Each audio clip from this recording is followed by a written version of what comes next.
Welcome to Armchair Anonymous. I'm Dan Shepard, and I'm joined by Monica Padman. Hi. Stalker Part 2. Scary.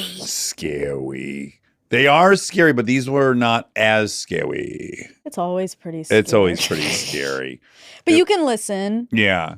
And there was a guy. We liked having a guy. Yeah, we do like that. Yeah. I mean, it was still scary. It was still scary. It's a different version of scary, but it's scary. Yeah, and you know what? It's perfect timing because I'm watching you. We didn't even plan this. The universe, the sim, It's is laughing so up a sparkly. storm. Yeah, it's got a sense of humor. It really does. Yeah.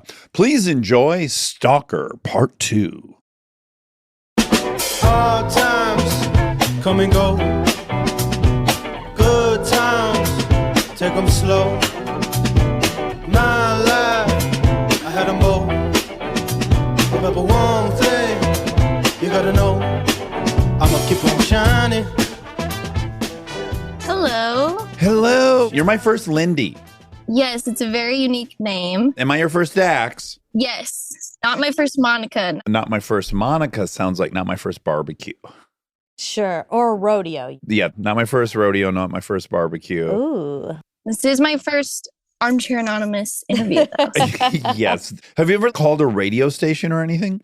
No, I've never. And this was my first story I submitted. Oh, wow. It's good conversion odds. Okay, so you have a stalking story. I do have a stalking story. Also, before we get started, I'm just going to mention my mom, Jennifer, and my sister, Erica.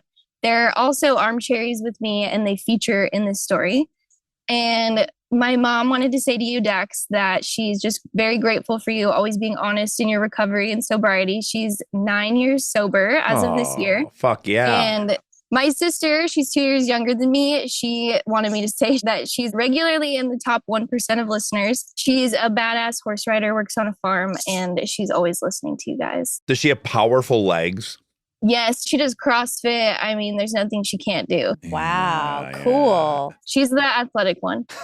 So the story does take place in Washington, but Western Washington, about 45 minutes south of Tacoma. It was my senior year of high school about 10 years ago. I had just turned 18 in December. And Monica, my junior year, our cheer team won state. I was on the cheerleading squad. Oh my gosh. And you don't describe yourself as the athletic one? That feels discounting. Definitely not compared to her. I love a good dance routine, but put me in any other kind of coordinated situation. It's not my jam. Did you guys do stunts and stuff? We did do stunts. We were Okay. not a tumbling squad, Oh, got but it. we Okay. did stunts and had a great routine. Nice. Congrats. Yeah, that was exciting. So a lot of stuff was going on. That spring, I started receiving strange friend requests on Facebook. And I didn't recognize the name. It said Joe Smith, but the profile picture was a picture of a penis. Okay. That's not a great way to make friends. Or maybe it's a great way to make the kind of friends you want. I don't know. To be more specific, the penis was a micro penis. Oh boy. Wow. Okay. I've never seen anything like that. at I this want to age. see really bad now, of course. Then check my messenger app on Facebook, and I had message requests from this profile. Most of them saying things like hey or hi. I think one of them said something kind of creepy like, do you like what you see, referencing the picture. Oh. But I just deleted these. I honestly thought it was spam or someone messing with me at school. I didn't think it would be anything crazy. So a few months go by and a family friend calls my mom and says, hey, I've been getting friend requests from this person, Joe Smith, on Facebook. His profile's normal. I asked how he knows me, and he said he knows you, Jennifer. I overhear this and I say, oh, I know that name. That's Joe Smith, this profile with this penis picture. Her jaw dropped and she says, that's Joe Smith, our neighbor. So I didn't know his name. Oh, no. Wow. How old was the neighbor? He was probably in his 30s, Oh. lived with his mom, and we didn't interact with him a lot. But I knew his first name, but I didn't know his last name. So we contacted the police, but I didn't have any evidence. I had deleted the friend requests. I had deleted the messages. And I was over 18. I think if I was a minor, it would have been a bigger deal. And they also mentioned if I had asked him to stop and then he continued, that would have been something else. But I had never kind of said stop. The victim's never doing it correctly in these Exactly. stories. Yeah. This is the common I thread. know. Yeah. It's like, I'm sorry, you didn't do it correct. You weren't a correct victim. Then he turns his attention towards my mom. He somehow had her phone number. And he starts sending her these pictures, screenshots of pornos. One time he sent the penis picture, but with a mini Bic lighter held up next to it to compare the size. Oh my God. I did look it up. So that's 2 inches is the size we're working with. Wow. She also contacts the police. She was going to get a restraining order at one point, but it would have cost her money. We had gone over to the home. Well, my parents did, my mom and my stepdad, and he didn't answer the door, but they knocked and let him know very loudly that if anything were to happen again, we're going to have some more issues. So she ended up changing her phone number because of that. A bit of time goes by. I'm away at college now, so a lot of this is from my mom and my sister. A couple things to note. We lived on a private driveway, so there were only 3 houses. It was our house, Joe's house, and then our third neighbor's house. Now living at home is my mom, stepdad, my sister, and my brother Kyle. So we're not having any issues with Joe directly, but it's clear that other people in the community are, because cars start coming down the driveway, showing up at his house, knocking on his door. They start knocking on our door saying, hey, they're always men. Joe's been messaging my wife, my girlfriend, my sister. It was 3 or 4 instances of different men coming telling us this. Do you know anything about him? And we just let him know, hey, we're working with the police, building a case. He's done this to us. At one point, someone comes back in the night and smashes his car with a baseball bat. While this is going on, my sister, Erica, turns 18. So she starts receiving the Facebook friend requests, the messages. God. And she is very freaked out and she's very avoidant. So she is just deleting them and doesn't really want to deal with this anymore. At one point, my stepdad's outside, our other neighbor is looking out her window, and she sees Erica getting out of her car and Joe standing in the driveway with his pants down, touching himself. Oh my God. Things are escalating past just cyber harassment. I don't know that this is an appropriate question, but do we know it's his penis in these photos, or is he getting a penis from the internet? We're assuming it's his penis. We don't know for sure. That's a follow-up question I'll have to ask. Well, it's a follow-up question. So he's arrested for some of these various crimes within the community. He's released within less than a year, just a few months, and they assign him a female parole officer. What does he start doing? Harassing his female parole officer. He begins sending her vulgar messages, showing up, calling her. Now he's got multiple warrants out for his arrest. At one point, the U.S. Marshals show up at our house. They're asking where he is. And supposedly he's staying maybe in shelters in Tacoma. A few months later, the sheriffs show back up. They're looking around, knocking on the door, trying to find him. And at one point, there's some shouting. My family's outside watching all of this. And they're dragging him out from under the house. He'd been hiding under the house. We're not sure why. In the crawl space? Yeah. And so they had dragged him out from under the house and arrested him. And that's kind of where the story ends for us. I sent in a news article to Emma about Joe. And I was looking at this article of his. There's a photo included. In 2018, he was convicted of indecent exposure and cyber stalking one of his former teachers. A year after that, he was convicted of indecent exposure on a bus after offering a woman chocolate and then showing his penis. As of 2021, he was arrested and being held without bail for a couple of things. Unlawful possession of a personal identification device, which I guess is something you use to make fake IDs with. Obstructing police and failing to register as a sex offender. Wow. What do you do with someone like this? Like, he's so unhinged. He's just blasting everyone he sees. Clearly all day long he's doing this. Can you throw someone in prison forever? I was thinking a good invention would be a pill. Once they could isolate whatever chemical creates the horniness, if there was like a blocker. There's probably a testosterone blocker. Doesn't chemical castration exist? Didn't they do that to like some people? Not for the right reasons. This was about homosexuality, but that's the instances I've heard it being used. Yeah. Right, but was that to make them infertile or not horny? I'm not sure. Ugh. I know. Another side note, one night I was Googling myself for my family, just as you do when you're a teenager, and I found this forum where Joe had written about my mom and like watching her getting out of her car at work and just posting some creepy things about watching her. And so just a lot of creepiness happening next door. Yes, that is rough. I hope he's in jail. Now, I do want him to be in jail. That has to be the answer. Another question, also delicate. Has anyone talked to him? Like, is he mentally?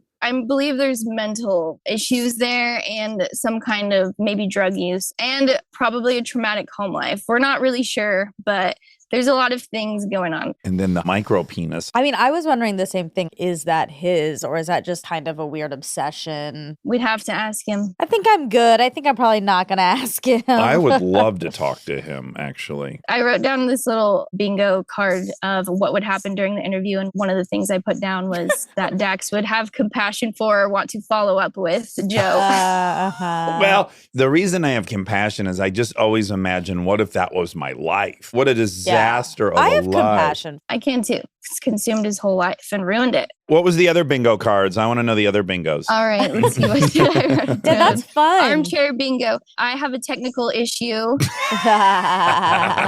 Dax brings up Big Brown if I mention the Pacific Northwest. Oh, that was a good guess. Dax tries to guess where I live. These are great guesses. Like, you never know where I'm at with my annoying of Monica. So, like, that's hard to know. Is it the first one and I haven't already asked a bunch of geography questions? Right. Rob makes an appearance. Not yet. Monica makes a gasp type noise, like a whoo. I'm sure that happened. Rob, please make a bingo. I'm here. Hi, Rob. Hello.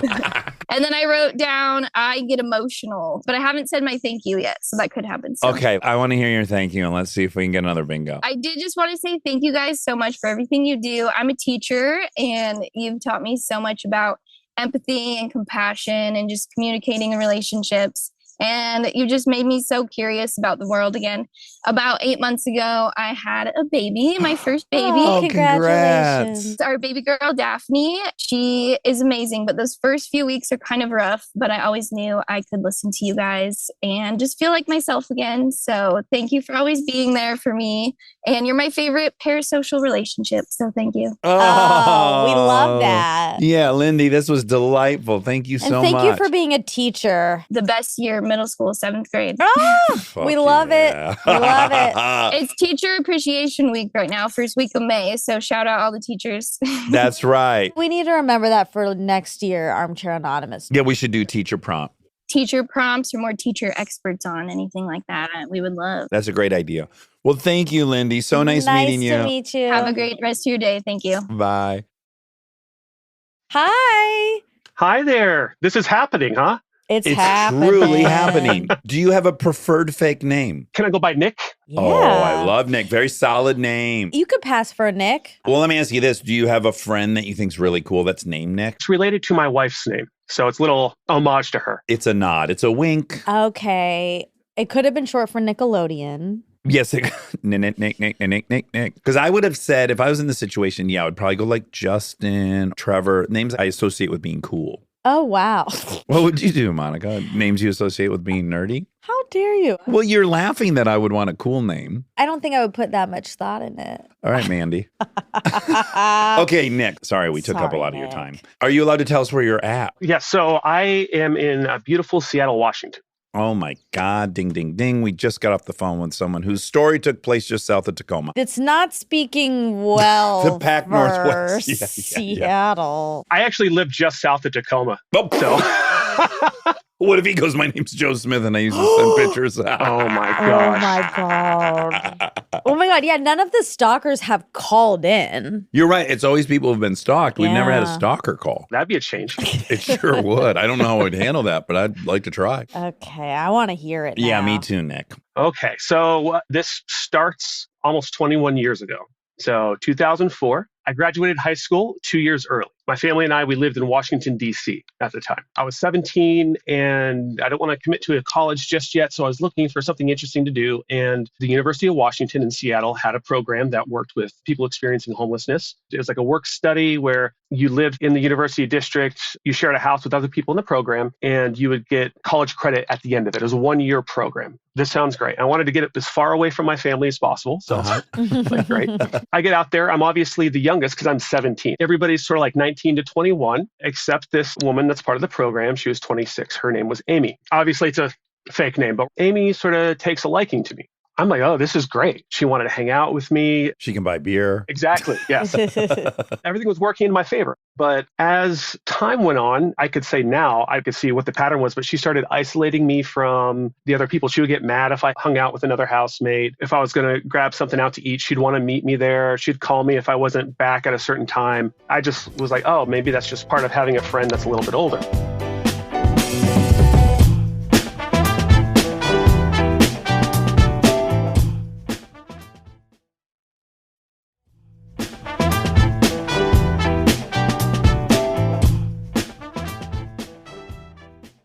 And so you're just friends at this point? Just friends at this point. Other housemates start to notice and start reaching out. Hey, are you cool with her? I'm like, yeah, everything's fine. Fast forward at the end of the year, before I leave, Amy sits me down and she says, hey, I really, really like you. I just turned 18 and I think that we're made to be together. And I was like, oh, geez. Was she attractive? Yeah, nothing out of the ordinary, except she was a little bit older. I told her, hey, I'm moving back to Washington, D.C. I don't think it's going to work out. And so she made me promise that we'd be best friends. Was she crying? She was absolutely a wreck. Okay. Oh, yeah. Ooh. I fly back to DC and I'm getting involved in life. I work at a warehouse for 12-hour shifts and I get a call a couple months in from Amy. And she goes, oh, the best thing happened. I found a really good program at this college that's in Washington, D.C. And I'm thinking about doing that program. And I was like, oh, okay. I'd already moved on by that point. Yes. But she was like, wouldn't that be cool? I'd be like, it'd be interesting. Sure. 2 weeks later, there is a knock at my parents' front door and it's Amy. Oh, she was like, surprise, I'm here. And she grabs me and she hugs me and she starts to kiss me. And she's like, I'm so glad we're meant to be together. And I was like, whoa, freaked out. And you're fucking 18 or 19? Yes. Oh my God. And your parents are just like standing there? Oh. Super awkward. Very non-confrontational. And so she's like, hey, since I'm here now, do you think maybe we could date? I should have said no, but I was so overwhelmed by the whole thing that I was like, oh, okay. Because she was a friend and I didn't want to hurt her feelings. Exactly. Yes, this is tricky. Yes. And she goes, the only thing is I need a place to stay. There's no notice. She was just there. I asked my stepmom, hey, do you think that she could crash here for a week until she figures out her dorm? So it turns out that she wasn't in some program at the university. She enrolled in the community college nearby. That's the program she discovered? Yes. So basically what would happen is I would work these 12-hour shifts. I would come home and she would be sitting there waiting for me. Oh, you're here. I'm so glad you're here. I'm so glad you're here. Let's go out. Let's do this. Let's do that. It was very, very overwhelming and I wasn't feeling it at all. If I tried to make plans with friends, she would sort of fly off the handle. She would cry. Can I ask, are your parents checking in on any of this? Are they asking you, like, tell us about this woman who's here? They did, but I was like, I'm 18. I could handle this. My dad was okay. She find a place yet. She wasn't working. She was going to class like twice a week. And so this goes on for about 6 months. Oh my Lord, Nick. 6 months. It was to the point where I didn't want to come home from work. I would stay late after work. And if I didn't call her on my breaks at work, when I got back, she would be angry. And it would be like I was in trouble, right? Why didn't you do that? Who are you talking to? Super controlling. And I could see it now in hindsight. And I was like, wow, this was super intense. I wanted to find a way out of it, but I didn't know what to do. I started looking at colleges again, and I found a really cool university program in England. Now you're on the hunt for a program to escape. I'm getting out of here, right? Yeah. Oh my God. At this time, my dad's job moves to Florida. This is my out. They're moving over the summer. I'll help them move. And then once they're moved, I'll go to England and go to the program. This is great. Clean break all around. I let her know, hey, it's not that I don't like you. You're great, but my parents are moving. I'm going to help them. I need to move on. She completely broke down, so that she was going to kill herself. She couldn't be with me. She didn't want to be with anybody else. She said that one person can't decide to end a relationship. Both people have to make that decision. Oh, those are the rules? Oh, wow. Apparently, yeah. She was from Michigan. And so her mom drove from Michigan to DC to pick her up. And I helped pack all of her stuff. I was like, all right, I'm sorry, but it's been great. See ya. So she leaves with mom. Can I ask you a question you're not going to want to answer? That's okay. Okay. If I were in your situation, I would want her out of there so bad. And also I would be 19 and horny. Did you hook up with her at all? Yeah. That was part of why it was so hard to Yes. Okay, great. And then you feel guilty. Exactly. Time comes for parents to move. I help them move from DC to Jacksonville, Florida, get them set up in their house there. And it's the summer. I had like 6 weeks until I moved to England. I got accepted into the program. I was like, this is great. So about a week after being there, I'm moving some boxes, I'm packing stuff, and there's a ring at the doorbell. So I go and answer it, and it's Amy. In Jacksonville, Florida. Yes. Oh. Address I didn't give her. I don't even know how she knew that was the address, but she just showed up. She was so excited. Oh my gosh, I'm so happy to see you. And she ran in and she hugged me and she tried to kiss me. And I sort of went, whoa, what's going on? And she's like, I found another college program here in Jacksonville. You mean another community college? Yeah, they're everywhere, Amy. She said her dad was a long haul trucker. And he had a route going from where they lived in Michigan down to South Florida. So he agreed that he would drop her off on the way down, and then he'd pick her up 6 days later on the way back if she decided that she didn't want to stay. And so at that point, I'd had enough. We could be friends, but this is just way too much. This is more than I can handle. She immediately threw herself on the ground, crying, writhing like she was in pain. And then she ran in the house to the back bedroom, which just happened to be the bedroom I was staying in, like our guest bedroom. And she locked herself in and she wouldn't come out. Oh.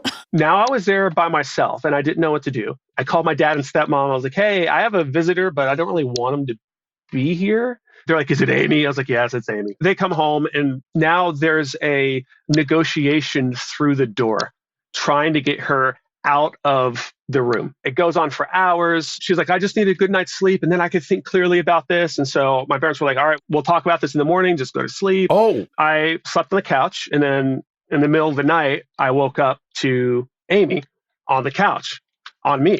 Oh. And I was like, whoa, we're not doing that. At this point, she runs back to the bedroom and it's about maybe 4:00 in the morning. My dad wakes up and he goes, hey, listen, you're going to have to deal with this or I'm going to deal with it. This is going to be done either way.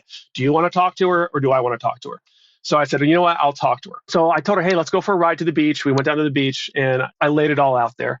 And she cried and I was like, it's not going to work. She's like, all right, but can we still be friends? I was like, we can be friends if you get on a plane tomorrow back to Michigan.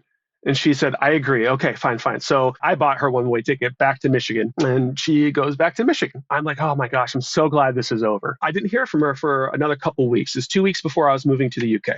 One night, my phone rings. It's her number and I answer it. She's on the other end, but she's screaming, why aren't you picking up the phone? You got to make this work. Relationship, it takes both people. I can't believe the way you've treated me. I'm like, what are you talking about? It turns out in that period of time, that less than 2 weeks, she on a whim moved back to Seattle, moved back to where our friends were in the program and was like, he said he wanted to be with me and now he doesn't. And now he's treating me bad. And so they were all, well, let's call him and try to get him to work it out. They had no idea what had been going on. So now I'm on speakerphone with all my friends while she's saying all these things that I did, which I didn't do. And so I finally said, you know what, this is over. I don't love you, never did. Don't call me again. And I hung up. That night she called my cell phone and then the house phone over 300 times. Oh.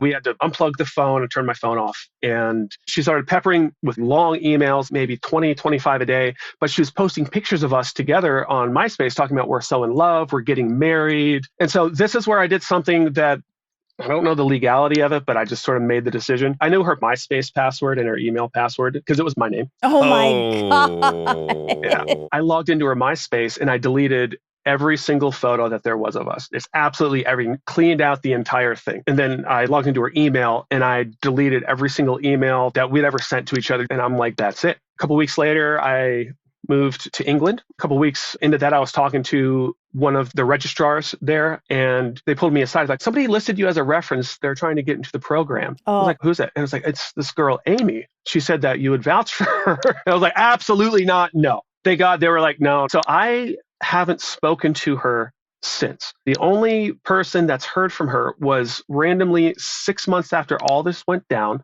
My sister, who lives in Maryland, got a package. She opened up the package and there was a loaf of bread and then there was a picture of Amy. Oh my God. Not like a smiley picture, just like a deranged bug-eyed picture. And on the back it said Happy President's Day. And that was it. You can't write this stuff. Happy President's Day. She's sick.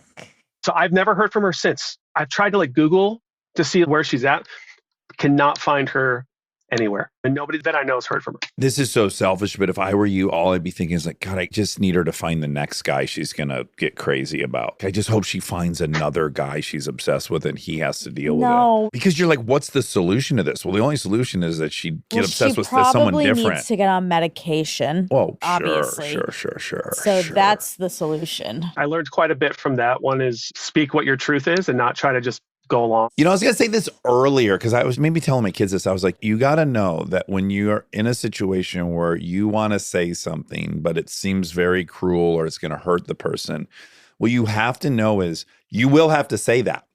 There is no getting out of that. You can delay it for some period of time and more stuff will happen. But just know the decision you're making is I'll do it today or I'm going to do it sometime in the future and incur way more stuff. But it will have to get done. And I think that's what you tell yourself. There's going to be an easy, softer way out of this. There isn't in life. Not. Can I be sincere just for a sec? Is that okay? Since all this has happened, I'm a police detective and I specialize in homicide investigations, crimes against children, and sexual assault investigations, including stalking. Wow. I'm a day one Armcherry. I actually emailed you guys in 2018 to say, like, thanks, please keep doing the podcast. Aww. One of the parts of my job is I work with people who are survivors of crimes and abuse. I myself am a childhood abuse survivor. 1 in 6 boys at some point in their childhood will experience sexual abuse. And some boys never talk about it their entire life. It becomes this thing that weighs on their masculinity and really, really traumatic to even bring it up, much less work through it. Some of the guys that I've worked with that have disclosed this type of background, I've used you as an example to show that just because you acknowledge something for healing, it doesn't emasculate you. It helps you to be able to own your identity and who you are. It's something that can bring healing and you don't have to sacrifice who you feel you are to be able to do that. So I just want to say thank you. I really appreciate what you've been doing, and Monica as well. Oh, man, brother. That was the very hardest thing I've ever said in my life to somebody, and thank you. Did you hear the Tyler Perry episode? For anyone that's struggling, his willingness and openness is really incredible. Absolutely. Well, you're doing amazing work, it sounds like. Yeah, what a really pleasure awesome. meeting you. Thank you so much for having me on. Of course. All right. Have a great meeting day. you. Take care. Hi. Hello. What fake name do you want? Brittany. It's Brittany Britch. That's right. That's exactly what I thought when I picked it. Not only do you have a closet rocking, but you also have a nice blanket behind you that's going to be very sound dampening. I have many blankets behind me. Very colorful.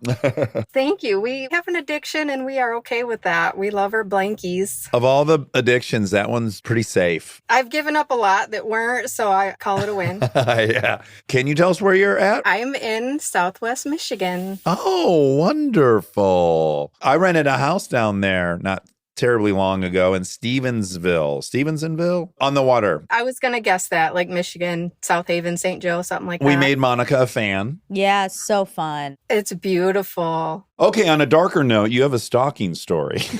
I do.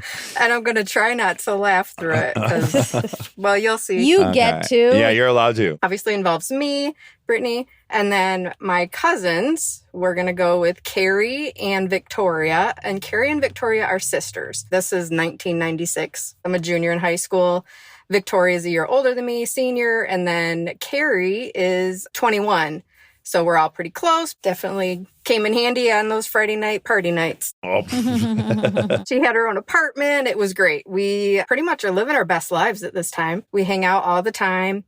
Carrie works at a factory that's pretty big in the area, second shift. And then she tells us about this guy she meets. We're going to call him Kyle. We're all like, what a great guy. He's so nice. She's so happy. She deserves it.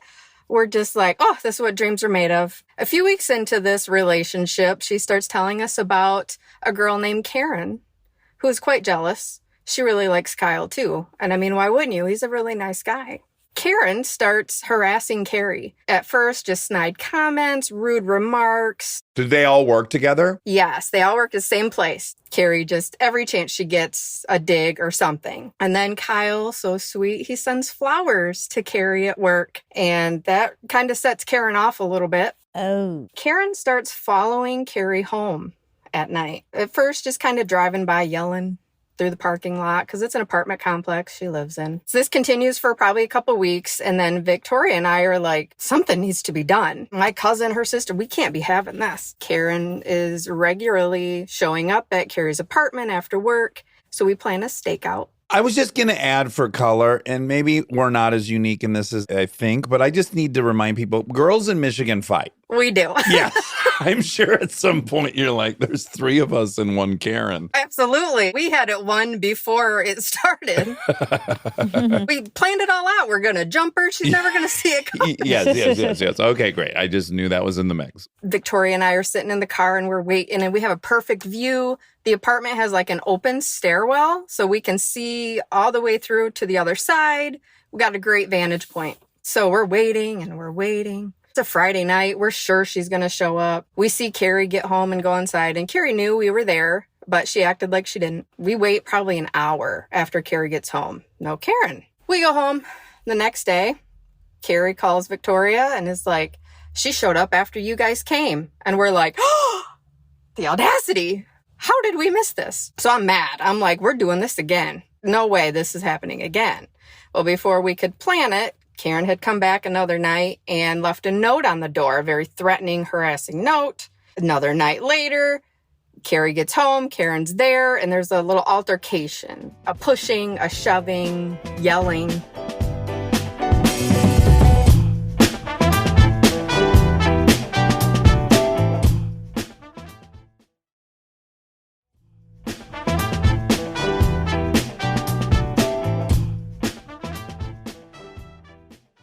So at this point, Victoria and I are like, all right, dude, this is getting scary. She's regularly showing up. You need to go to the police. She goes to the police, files a report. A couple days go by. So I'm talking to Victoria. What happened with the police? She's like, well, they did an investigation. I'm like, oh, fantastic. Well, what happened? Well, Carrie's not being stalked anymore. Good. Like, did Karen go to jail? And she's like, no, she didn't. I'm like, tell me what happened. And she doesn't want to.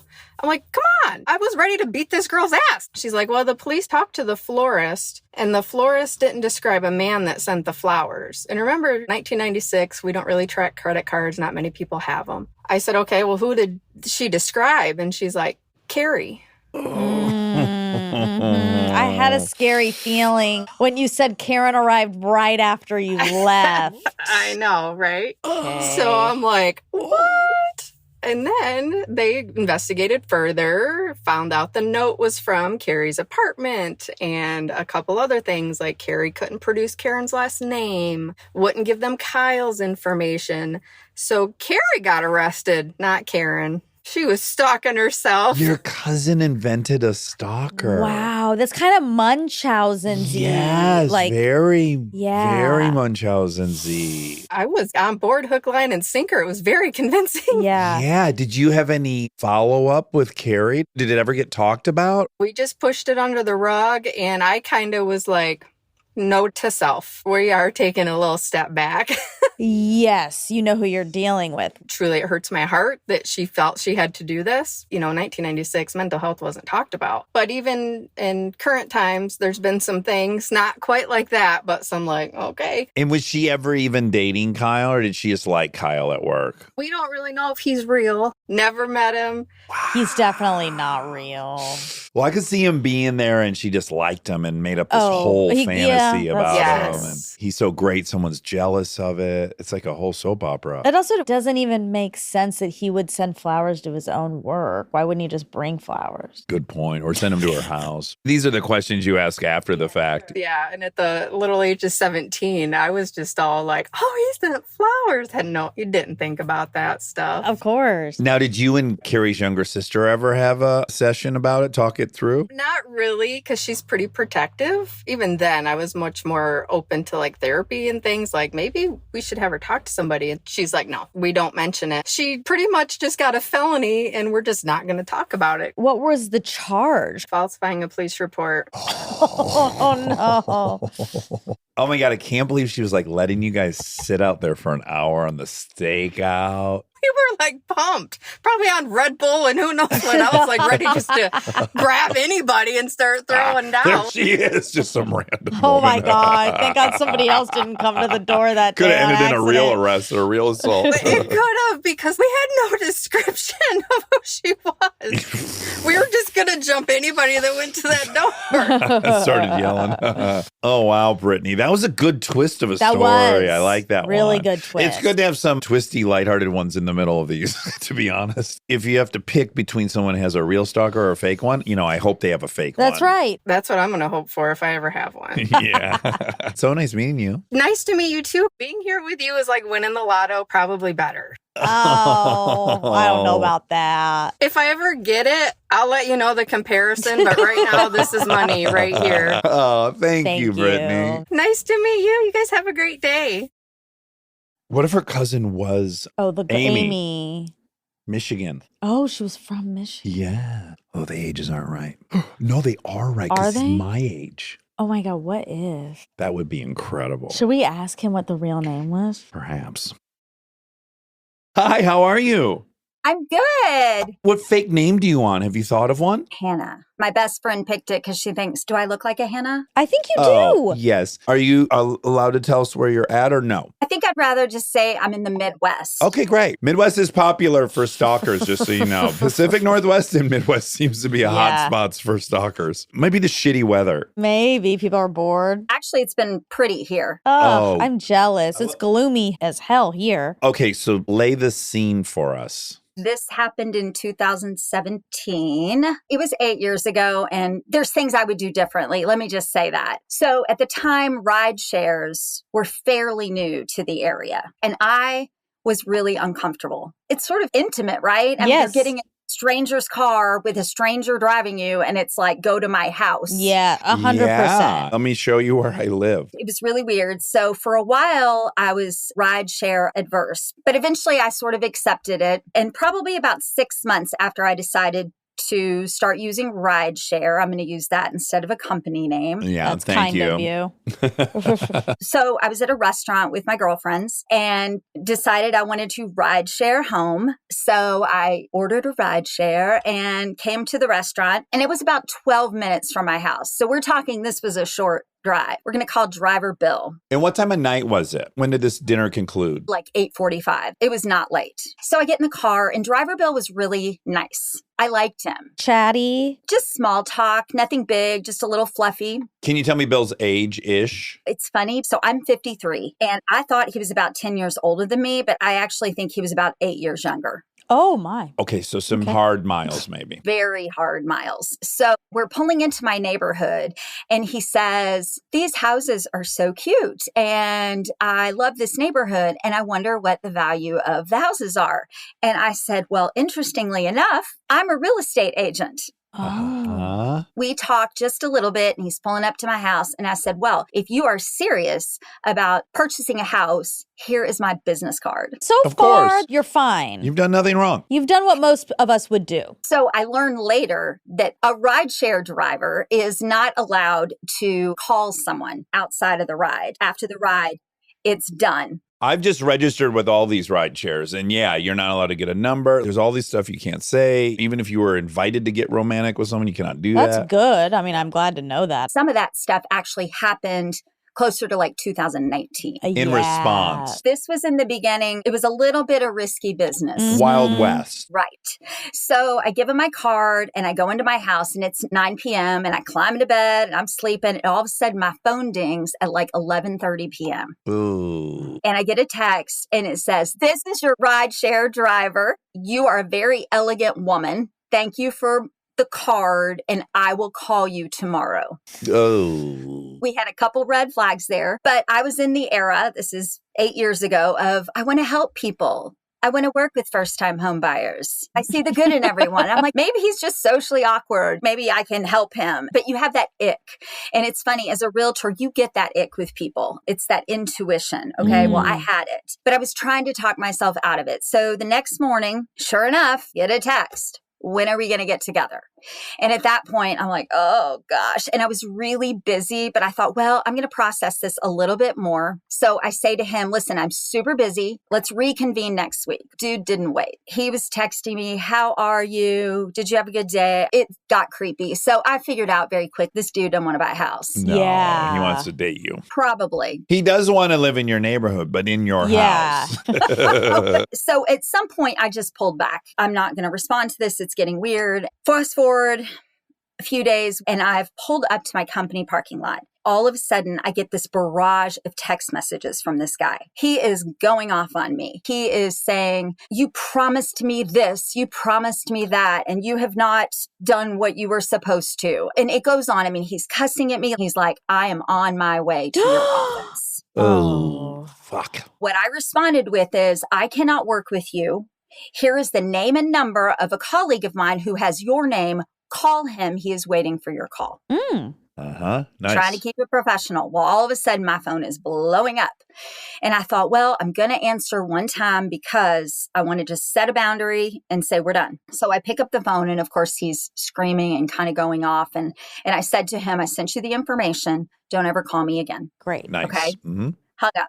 He texts me, I am truly on my way to your office. It was terrifying. So I go into my office. And of course, at the time, I told my manager in the front desk, and they locked the office down. Thankfully, he never showed up. But for the next week, someone always walked me to my car. This was scary stuff. Yeah. Of course. In the back of your mind, this guy knows where I live. Yes. Oh. It was awful. And I did not block him because I thought if something happens, I want record of he threatens me or something. But he didn't call. He didn't text. So I really thought we're fine. Well, about a week later, I open up Facebook, and my Facebook is public because of my job. I mean, This is how I market myself. But I have a friend request from this guy. I am like, leave me alone. And so at that point, I think he knows what my children look like. It's obvious he could have found me, but I guess I'm still kind of naive thinking this guy is gone, but he wasn't. So at that point, I think I've got to call rideshare corporate. Nice. And no one answered. No one responded to messages. I finally get someone to email me back. I mean, I sent pictures, screenshots of what he said, and they said to me, that's very disturbing. Here is your money back. Oh my God. Great. Thanks for the $8. And I just responded, like, what are you guys doing about this? Tell me. And they said, well, it's private. We can't tell you. No, you need to say we called him. He's been fired. Yeah. And he no you longer should call works the cops. for this rideshare company. Well, then nothing happened. So I thought, well, maybe he got into trouble and we're done. So I've got my 10-year-old son, my 13-year-old daughter in the car with me, and it's night. And I'm pulling down the road to my house, and I see this car in front of my house. And for a minute, I thought, well, maybe a neighbor's having people over, but I'm looking around thinking nobody's having a party. I can tell. So I pull into my driveway with the kids. It's the same shape car. It's the same color. And I can see there's a man sitting in the front seat. It was Bill. And I was so scared. I locked the doors of my car and I called the police. Yep. Yeah, good. And I thought, I don't want my children 30 feet from this crazy man. And so I said, guys, we're going to run to the house. Maybe that was a bad mistake, but it was what I did. So we all jumped out of the car and we ran to the door, and I locked the doors. So I'm standing at the front door and he's not left. And I see the police lights and I can hear the sirens coming down the street, and he takes off. Yeah. I run to the street and there were 2 police cars, and I run up and I said, he just left, go chase him. He drove off. And then the other guy, I just told the whole story to. And unfortunately, the first police officer comes back and he says, he was gone. I couldn't find him. And he says, well, what is his name? And so I had the name from Facebook. So I gave him the name. Oh, good. And he went back to his car and did what he did. And he comes back, and both of them just say, look, he has not broken any laws. There's nothing we can do, which I'm sure you've heard this. Yes. It's maddening. Well, there's something you can do. You go talk to this guy and you go, we are monitoring you. We are aware of what you've done. And if you do anything, we are going to arrest you. That's what you do. Yeah, I know. Why aren't they doing that? What they said to me is, we are going to patrol your block. We're going to drive in front of your house a lot more for now. And you call us if there's a problem. They were very nice, but their hands are tied. Yeah. So nothing happens. Time goes by and I think he's done. I called the cops. He got his scare. He got spooked. Yep. Right. We just broke up. Yes. Oh, God. Yes. It was like a month, 6 weeks. I get on Instagram and he is following me. So I went to his Instagram profile before I blocked him, and I guarantee he had just created that profile because the picture was like the day before. He had no followers. Like 12 minutes, let go of me. Yeah, this is, he has a real hang up. So I blocked him and he never came back around. And I actually looked him up. As a realtor, we have an app on our phone that allows us to do background checks. And I don't know why I'd never thought of it, but he is many states away at this point. Oh, good. That's good. I mean, he's someone else's. Yeah, the thing is, when we have these stories, I don't ever feel better. I know the person we're talking to has maybe been free of it, but there's no way the person's different. I know. And it's sad. I mean, there was a woman who was murdered by an Uber driver a couple years later. And even as realtors, crazy things have happened. So at least people are more aware of these things. And there are safeguards in place that were not before with some of the rideshare. And also as agents, they've taught us new things. And it's sad that times have changed and we're not completely safe. But in my business, I'm out in front of the public. I'm networking with strangers. You have to constantly be sharing intimate spaces with people you don't know. Right. So I'm giving out my business card a lot, but I will tell you that I have never given my business card again to a rideshare driver. That's probably a good policy. Well, if you're ever in Detroit, feel free to call because you might get Aaron Weekly and you'll be safe. He'll even protect you from the bad guys. True. So I have to tell you guys, currently my son is 18. When he hit about 13 years old, they go from they love their mom to they don't want to speak to their mom. Yeah, mom's embarrassing. He turns 13, 14, and he doesn't want anything to do with me, but he can't drive. So I'm his ride share. That's right. Yeah, you're his bill. I don't get paid. So I would take him places and, of course, try to talk. I'm all cheery, and he's like, Mama, stop. I don't want to talk. I'm listening to music. It's so brutal. I know. So I started playing Armchair Expert. And in particular, Armchair Anonymous. And slowly, I realized he was listening. And then I would drop him off. I'd say, do you want me to pause it till you get back in the car? And he says, yes. Oh, this is so cute. Do you know, we have observed this weird thing. We keep hearing from people that they listen to it with their kids. And then in my own life, my kids have zero interest in the interviews I do. Even if they are obsessed with a singer, I'll go like, do you want to hear it? And they'll go, yeah. And then 5 minutes and they're like, I don't want to hear it. Every time we record these and they know I've done Armchair Anonymous, at dinner they go, what stories did you hear today? Kids are really fascinated with the things that are going on. Yeah, that makes sense. Yes. Thank you very much for getting my teenage boy to talk to me. Well, and now he's got to listen to you. And guess what, son? I think you're cool. Yeah, mom is cool, son. Well, lovely meeting you. Yeah, so nice to meet you. You're in the right business. Thank you. I'll take that as a compliment. It is a compliment. Yeah. All right. Well, Thanks take care. for chatting. Nice meeting you. Nice to meet you too. It's tough out there.